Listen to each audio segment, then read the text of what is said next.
سامنے آ گئے ہیں۔ پینڈورا پیپرز میں وزیر خزانہ شوکت ترین کی بھی آف شور کمپنی نکل آئی ہے۔ وفاقی وزیر مونس الہی، سینیٹر فیصل وافدہ کا نام بھی سامنے آ گیا ہے۔ پنجاب کے سینئر وزیر عبدالعلیم خان کی بھی آف شور کمپنی نکل آئی۔ مسلم لیگ نون کے رہنما اسحاق ڈار کے بیٹے کا نام بھی پینڈورا پیپرز میں آ گیا۔ پیپلز پارٹی کے شرجیل میمن کا نام بھی پینڈورا پیپرز میں شامل ہے۔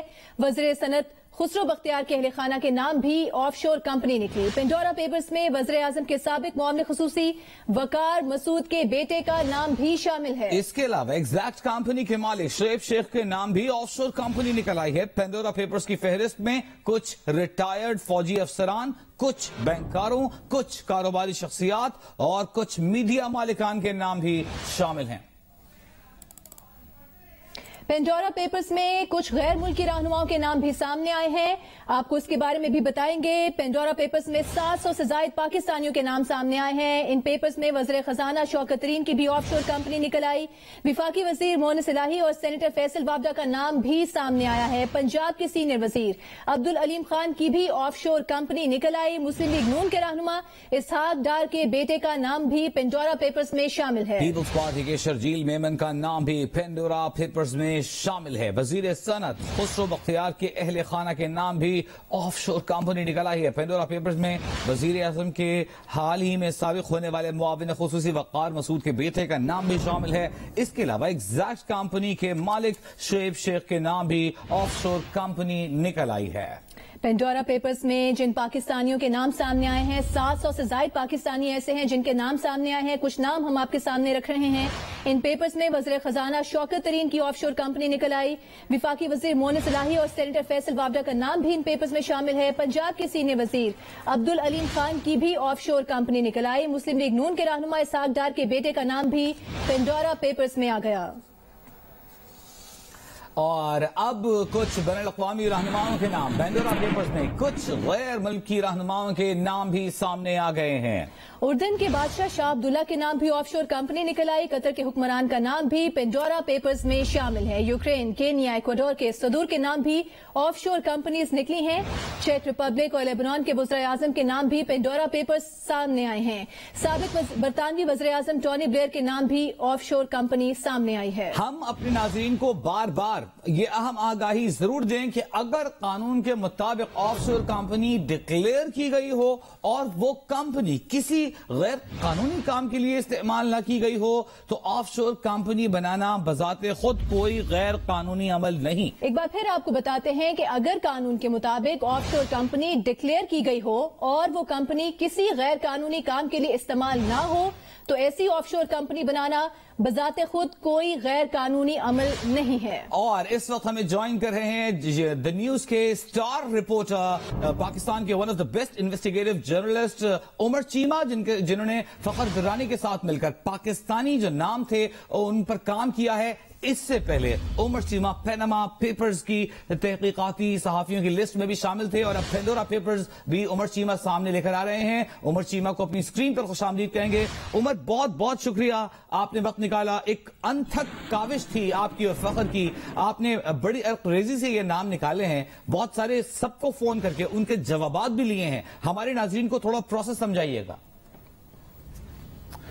دیکھیں، یہ ایک بڑا لمبا پروسیس تھا اور بڑا صبر آزما پروسیس تھا۔ تقریباً ہم اوورال جو پینڈورا پیپرز کو آپ لوگوں تک یا اس موقع پر جدھر ہم بیٹھے ہوئے ہیں ادھر آتے ہوئے کوئی 2 سال کا عرصہ لگا ہے، اور اس دوران ہم نے ان لوگوں کو انویسٹیگیٹ کیا، جو ڈاکومنٹ تھے ایک ایک حرف پڑھا، جن لوگوں کے نام تھے ان کے بارے میں چیک کیا، ان کے جو معاملات چل رہے تھے ان کے بارے میں ادھر یا باہر کسی جگہ پر کوئی کیسز موجود تھے، جس حد تک ہمیں اپنی استطاعت کے مطابق چیزیں مل سکیں وہ ہم نے حاصل کی، اور کوشش بھرپور کی کہ کسی کے ساتھ کوئی زیادتی نہ ہو اور کوئی یعنی کہ کوئی غلط نام یا جس طرح وہ کہتے ہیں کیس آف مسٹیکن آئیڈینٹی وہ ایسا نہ ہو۔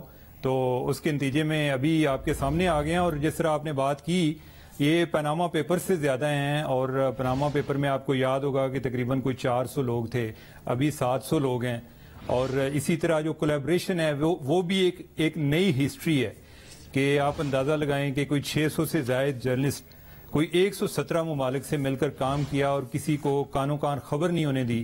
یہ رازداری کا یہ عمل ہے اور یہ اعتماد کا عمل ہے. جب وہ کسی جگہ سے کوئی جرنلسٹ ہیں ان کو سلیکٹ کرتے ہیں تو ان کی انٹیگریٹی اور پروفیشنلزم ان کو مد نظر رکھتے ہوئے یہ سارا کام اور اس طرح کے پروجیکٹس میں انوالو کیا جاتا ہے. اچھا عمر، یہ بتائیے گا کہ آپ نے فون کیے ہوں گے لوگوں کو یہ جاننے کے لیے کہ آپ کی آف شور کمپنی نکلی ہے. کیا آپ اس کا کوئی جواب دینا چاہتے ہیں، اس پہ رسپونڈ کرنا چاہتے ہیں؟ اس طرح آپ نے کیا ہوگا کیونکہ نام ابھی سامنے نہیں آئے تھے، وضاحتیں پہلے آنی شروع ہو گئی تھیں. دیکھیں، ہم نے صرف فون نہیں کیے، ہم نے پہلے ان کو تحریری سوال بھیجے ہیں. بعض اوقات ایسا بھی ہوا کہ اگر کسی نے کوئی ای میل ایڈریس دینے سے انکار کر دیا تو ان کو ہم نے واٹس ایپ کے ذریعے بھیجے. کہ ایسے بھی لوگ ہیں کہ جنہوں نے جب ان کو انٹروڈکشن کرایا کہ کون یعنی کہ مخاطب ہیں تو انہوں نے فون بند کر دیے، بعض نے واٹس ایپ سے بلاک کر دیا. تو یہ ایک مسئلہ یہ ہوتا ہے کہ اس سارے عمل میں ذمہ داری الٹیمیٹلی ہم پر ہی آتی ہے کہ اگر کوئی ہمیں فون نہیں بھی سن رہا تو بعد میں اگر کوئی غلطی سے ہم کسی کا کریں گے تو وہ ہمیں ہی ذمہ دار ٹھہرائیں گے. لیکن ہم نے اپنی بھرپور کوشش کی ہے، سب کو ای میلز کی، تحریری سوال بھیجے اور کچھ نے اس کو پریمپٹ کرنے کے لیے، ایک پیش بندی کرنے کے لیے ان کو پہلے چلانے کی کوشش کی تاکہ ایک یہ تاثر نہ ملے کہ یہ اچانک کوئی چیز سامنے آئی ہے.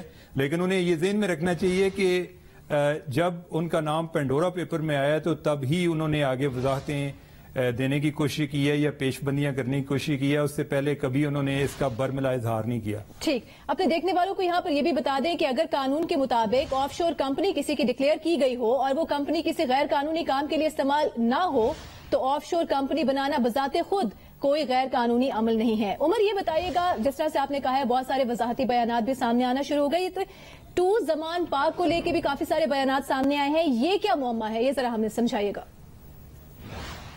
یہ ذرا دوبارہ اپنا کویسچن ریپیٹ کریں گے؟ ٹو زمان پاک کو لے کے بہت سارے بیانات، کچھ وضاحتیں سامنے آ رہی ہیں، تو آپ اپنی تحقیقات کو مد نظر رکھتے ہوئے بتائیے گا ذرا کہ یہ کیا معمہ ہے، سمجھائیے گا. اچھا، یہ ویسے بڑی دلچسپ بات ہے کہ ہم نے جو اپنے لیول پہ ادھر ادھر سے پوچھ گچھ کی، بلکہ جو پرائم منسٹر کے اسپوکس پرسن ہیں ان کو آئی سی آئی ڈی والوں نے سوال بھیجے. پھر یہ ہے کہ جو فرید الدین خان صاحب ہیں ان سے میں نے بھی بات کی. تو ہمارا یہ خیال تھا کہ شاید کوئی اس طرح کا عمل نہیں ہے، یعنی کہ کوئی 2-3 زمان پارک کے ایڈریس ہوں گے. لیکن جس طرح سے انہوں نے کوئی پیش بندی کرنے کی کوشش کی یا اس کو پہلے چلانے کی کوشش کی، پہلے خبر چلائی جی کہ کمپنی نکل آئی، پھر بعد میں کوئی بیان آنے شروع ہو گئے جی کہ نہیں وہ تو اصل میں یہ بات ہے. تو آئی ڈونٹ نو کہ اتنا یہ ایکٹنگ کی یا اس طرح کا وضاحتی بیان دینے کی کیا ضرورت ہے. یہ بذات خود اس میں شکوک و شبہات پیدا ہو جاتے ہیں کہ ایسا کیوں کیا گیا ہے. حالانکہ ہماری تو اس طرح کی انٹینشن پہلے نہیں تھی جس طرح سے انہوں نے اس پر ریئیکٹ کیا ہے اور خبر آنے سے پہلے اس کو چلانے کی کوشش کی ہے. اچھا عمر، ایک چیز ہم آپ سے جاننا چاہیں گے. 2 لوگ ہوتے ہیں، ایک ہوتے ہیں جو